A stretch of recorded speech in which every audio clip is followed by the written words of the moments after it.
the hour and you're tuned into KUTV News Online. Let's take a look at the stories making headlines tonight. IEBC Chair Philip Kinisu says he will not resign following allegations of involvement in NYS scam. Isaka son cleared over Chicken Gate scandal as Oswago risks being charged. Owners of unregistered vehicles warned as KRA and NTSA moves into crackdown on unroadworthy cars. School INFERNOS still on the rise as Kibotha and Kyambogo high schools go up in smoke.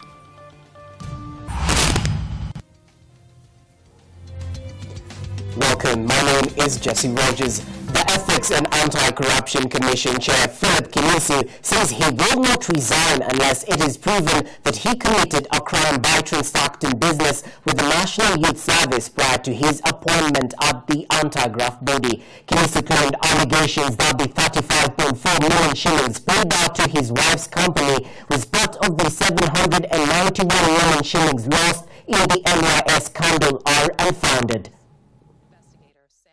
The chairman of the Ethics and Anti-Corruption Commission, IEBC, Philip Kinisu, has stated that the allegations made against him by a group by the name Bunga la Wananchi are malicious and have no basis.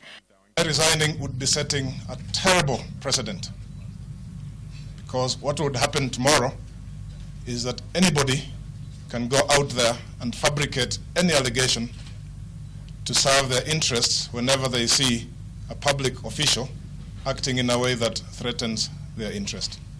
Allegations had been made over the payment of 35.4 million shillings by the National Youth Service to a company owned by his wife, Esaki Limited, and for which he was a director before he resigned to take up the job with the EACC. The money paid to the company owned by his wife was said to be part of the 791 million shillings in the NYS scandal. Questions can be asked by any right-thinking Kenyan. Is there a law that prevents any Kenyan citizen or any company doing business legally with a government institution? I'm not aware of one. And as far as I know, I'm a Kenyan. My family company is a Kenyan registered company owned by Kenyans. Why is the company being singled out in a fishing expedition for evidence? 6 months into his appointment as the EACC chair, Kinisu says that a person is working to malign his name using what he calls wild false allegations. Kinisu further denied the existence of any conflict of interest that may have arisen given his capacity at the graft fighting body that was involved in the investigation of the loss of 791 million shillings from the NYS scandal.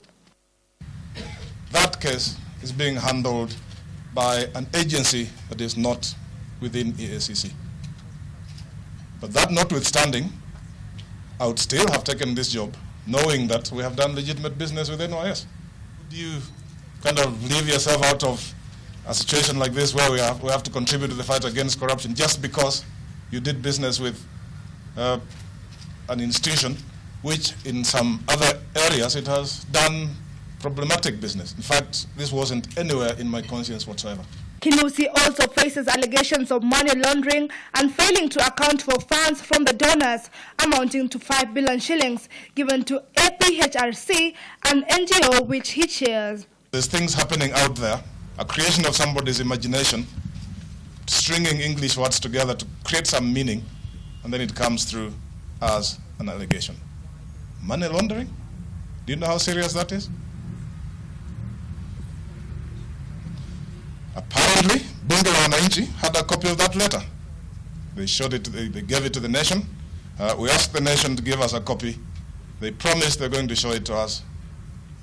But as we speak now, we have not been given a copy of that letter. Kinisu said he will cooperate with investigation, but also institute legal action for defamation and the libel against certain media outlets and Bunga la Wananchi, which he claims are being used to malign his name. Aaron Mwangi, KUTV, Nairobi. Moving on, the Ethics and Anti-Corruption Commission has cleared Independent Electoral and Boundaries Commission Chairman Issa Hassan over the Chickengate scandal, but recommended charges against former Chief Executive Officer James Oswago. The commission now wants Oswago charged alongside businessman Trevi Orendwa and two other people, Hamida Kibana and Kenneth Karani, accused of playing unspecified roles in the multi-million shilling scandal. Director of Public Prosecutions KUTV said he is reviewing the recommendations after receiving the file on Tuesday.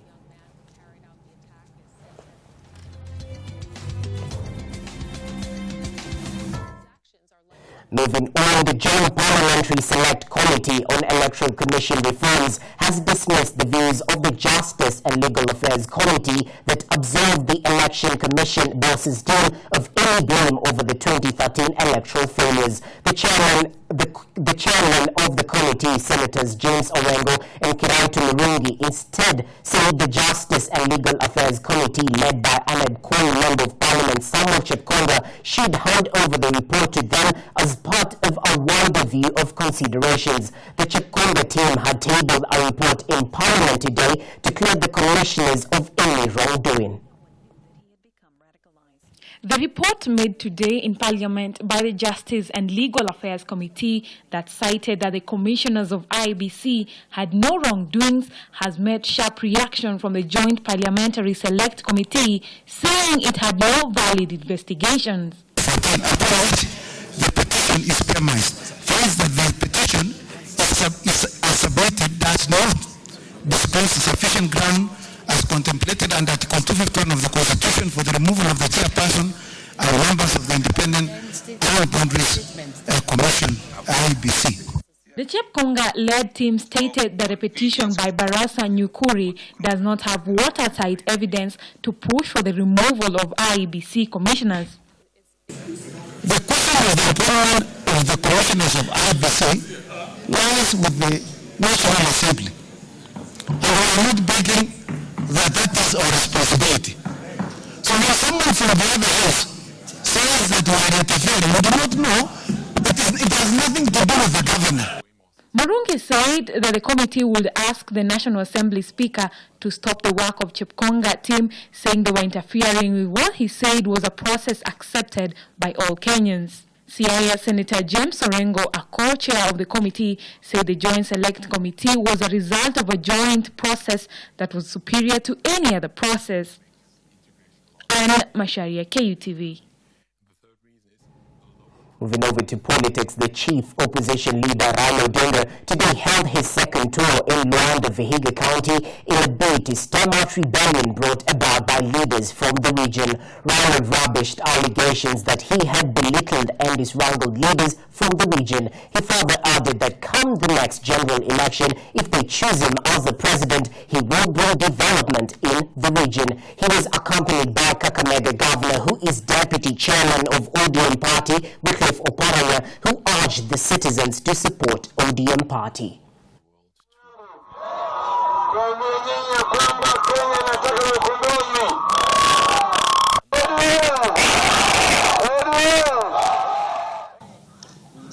Sisi tunataka kuleta maendeleo ya kudumu. Maana tunajua wazungu walisema wewe ukiwa na njaa uje kwangu nikupikia wewe samaki ambayo imeiva, kupatia wewe utakula utashiba. Lakini kesho tena utakuwa na njaa. Sisi tunataka kufundisha watu wetu njia ya kuvua samaki. Na hiyo suluhisho iko kwa upande wetu.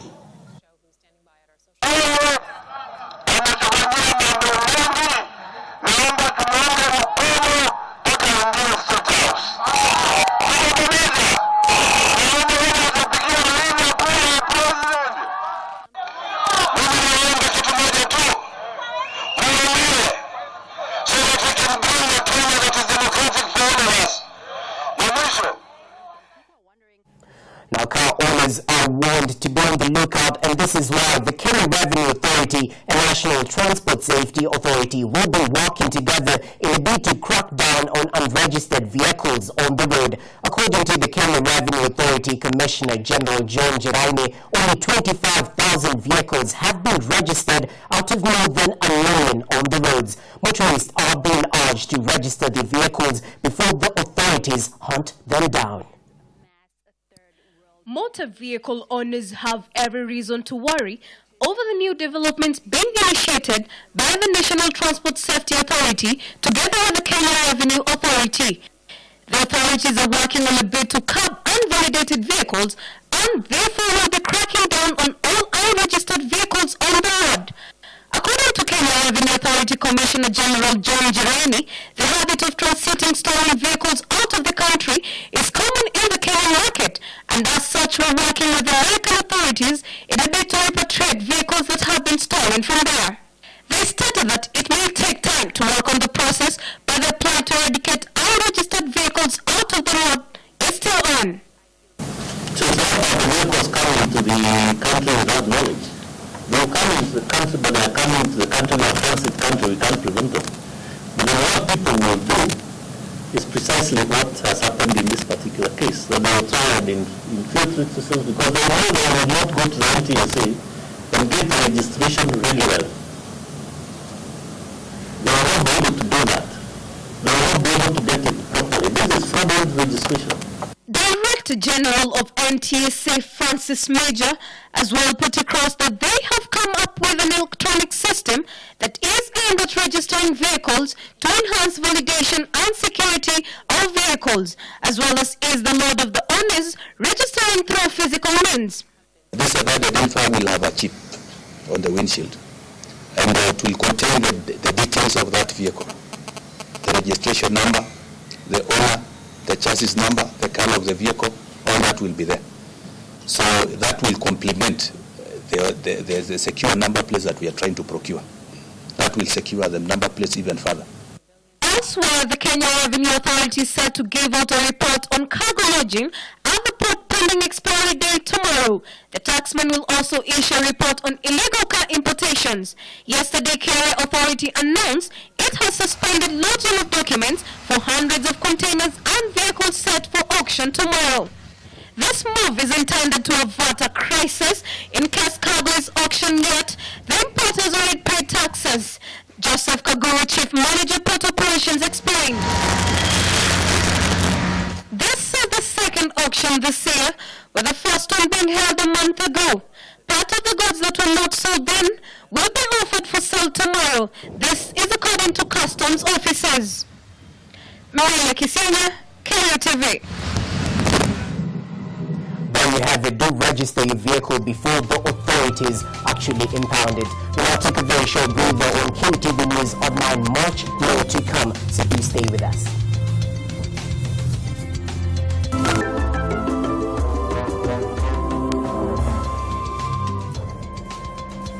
Welcome back to KUTV News Online.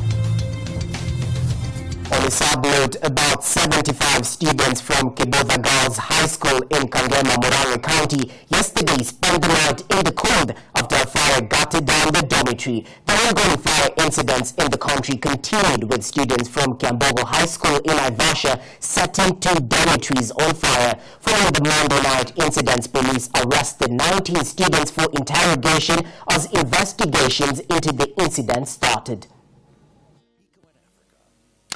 The fire in Kibotha Girls started at around 9:30 p.m. and reduced a whole building into ashes, destroying all students' belongings which were in the dormitory. The school board of management chairman, Mr. Jeffrey Wamburi, said nothing was salvaged from the dormitory as students were all in their evening preps when the incident occurred. Kibotha Girls is the 3rd school in Murang'a County to witness unrest after St. Peter's in Kandara and Kyunyu in Gatanga. At that time, all the girls were in class. The roll call was done. After, it was found that all the girls were in class. So the matter is under control. There were no injuries. Elsewhere, Naivasha students from Kiambogo High School set their dormitories on fire, adding to arson incidents being witnessed in secondary schools around the country. Following the Monday night incident, police arrested 19 students for interrogation. Also arrested was a trader who allegedly sold petrol to the boys. According to one of the students, the fire started at around 9 p.m. just as they were leaving classes after the evening studies. In NTSA County, over 20 schools have been razed, disrupting learning programs. Addressing the media in Kisii Town, County Education Board Chairman Dr. Henry Onderi said it was high time the recommendations arrived at, as per the Education Cabinet Secretary Fred Matiang'i's instructions, were enforced. We had said that in terms of discipline, the school administration by now should have rolled down some of those hooligans in our schools. Those who are taking drugs, alcohol, and abusing those hard substances. We are saying that this is the role of the school management to ensure that these kind of practices are prohibited in our institutions of learning. More meetings were ongoing to adequately sensitize stakeholders at the grassroots on the urgent need to own schools by fighting social vices, including nepotism, among others. Simon Mara, KUTV. Moving from the education sector, we now go to Tana River County, where there has been a state of unrest along Tana River and Kilifi County's border following tension between farmers and herders. Kilifi Governor Amason Kingi and Tana River Governor Hussein Dado were forced to hold security meetings so as to solve the wrangles that have threatened to go out of control. Several attacks has been reported following the influx of livestock from others who are alleged to be invading farms and feeding the livestock on men's plantations. The two groups have accused each other of infringement and were aligning themselves for a violent face-off. Ikiwa tunaweza kuheshimiana, ikiwa tunaweza kuheshimu mila ya wenzetu, hapo ndo suluhisho itakuwa imeanza kuingia katika sehemu hii. Lakini ikiwa Mijikenda hata heshimu ng'ombe na Wardei Muorma hata heshimu mahindi, hapa kuna suluhisho itapatikana, hata magavana wangapi waje hapa. The two governors have promised to solve the stalemate, warning that there is no need for inciting the communities, but come up with an amicable solution that will end the conflicts. Sasa tunaongea amani kila siku na hii amani haiji. Leo gavana Hussein Dado na Kingi tunataka hii amani leo iwe hapa, basi imekuja amani ya kweli. Lazima tufikirie, hii ni mikono miwili inapakana mafuta. Leo mnazungumza mambo ya mpaka, mimi sitaki kujua mambo ya mpaka. Tukifuata mpaka ni kugawanya watu wetu. Lazima tukae chini tupate suluhisho la kudumu. Tana River's town and again marred with violent crashes, most recent one accounting for loss of more than 150 homes. The Assistant Minister for Livestock, Dado Godana, was accused of incitement but denied the charge during a court appearance. The owner of Pokoma have allowed east of tension of access to land and water in the ecologically rich area. The Pokoma are most farmers, while the Homa are still nomadic cattle herders. The whole of Pokoma have allowed east of tension of access to land and water in the ecologically rich area. The Pokoma are most farmers, while Homa has still nomadic cattle herders. Now moving over, tourism investors in the North Coast want the national government to guarantee them security following the terrorism threats witnessed worldwide as hotels prepare to reopen after 3 months closure of low season. Moreover, investors are also urged the government to upgrade the roads which were in pathetic conditions and speed up the Malindi International Airport. Mariam Mujahid reports.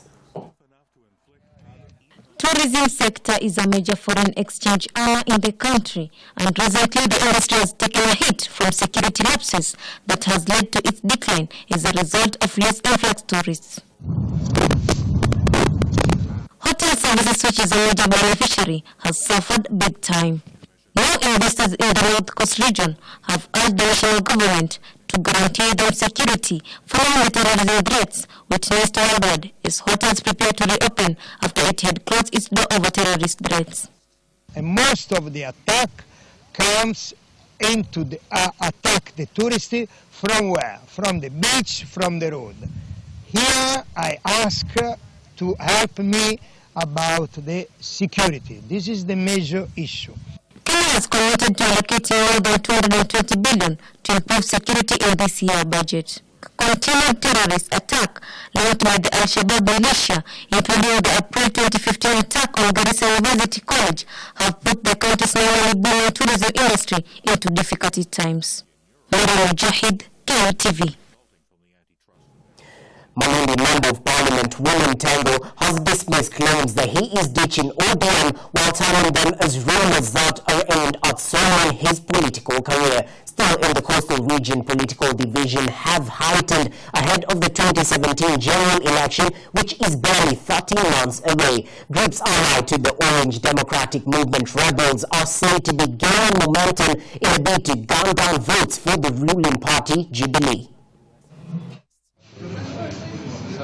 The Malindi Member of Parliament Willy Mutengu has dismissed claims that intend to defect from ODM to the ruling party Jubilee. Mutengu has been in office for barely 4 months after his massive victory on March 8th turned the allegations published in one of the local dailies as mere propaganda meant to tarnish his name. While addressing the press, Mutengu pointed an accusing finger at the Kilifi women rape Aisha for spreading defamatory statements. Hawezi kusimama ukasema mimi mheshimiwa Mtengo nitawafanyia hivi, nitauza Serai, na hata nilipokuwa nikitafuta kiti cha ubunge wa Malindi hamkunisikia hata siku moja kwenye mkutano ambao nimetaja mtu. Mimi si siasa kutaja watu. Kwa nini wewe siasa yako iwe wewe mtu mmoja ni sharti uende ukataje majina ya wenzako? Still at the coast, groups allied to the ODM rebels are gaining momentum in their efforts to deliver votes for the Jubilee Party, while the ODM diehards are trying to prove that the region is still one of its major strongholds. The ODM rebels led by Kilifi North Member of Parliament Gideon Mungaru and former Malindi County Council Chairman Peter Ponda have said they are determined to bring down ODM in the coming general election.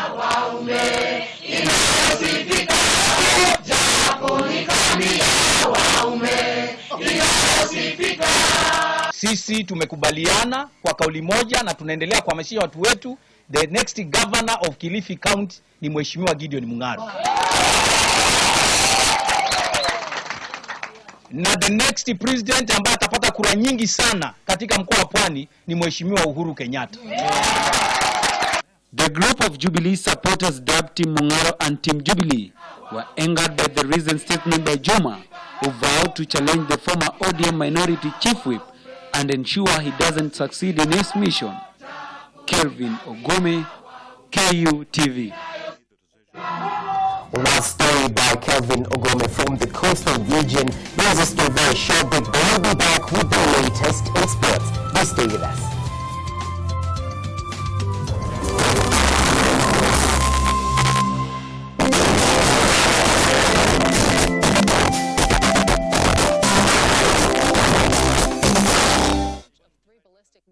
Well, on to the latest in sports. Italian sports agent Federico Rosa, who managed Rita Getto, was released on bail yesterday, but the court declined to give him his passport. Principal Magistrate Bernard Ochoa says Rosa will get his passport after proving claims he has invested heavily in the country, hence will not flee upon getting his passport. The court released him on a personal bond of 500,000 Kenya shillings, along with 2 sureties charged in Kenya with doping offences. Mr. Rosa denied 6 counts of doping athletes in court in Nairobi. They include Jector, who was banned for 2 years in 2014 after testing positive for blood-boosting drug EPO. Kenya passed emergency new anti-doping measures in May to avoid a ban on her athletes attending the Olympic Games in Rio.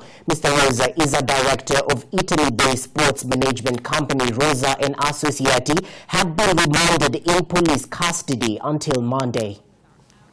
Access to all the latest news from around the world, as well as push notifications on your phone for any breaking news. Moving over, Nigeria have appointed Frenchman Paul Ligon to lead their qualifying campaign for the 2018 World Cup, where they are drawn in a difficult group along with Algeria, Cameroon and Zambia. Former Cameroon coach Ligon was chosen ahead of Belgian Tol Senfit and Salisu Yusuf, who has been the country's caretaker coach since May. He led Cameroon to the 2010 World Cup and has coached top French clubs Lyon and Paris Saint-Germain, as well as Scottish side Rangers, with his last job being with Oman, who sacked him in November 2015 after a difficult start to their World Cup qualifying tournament.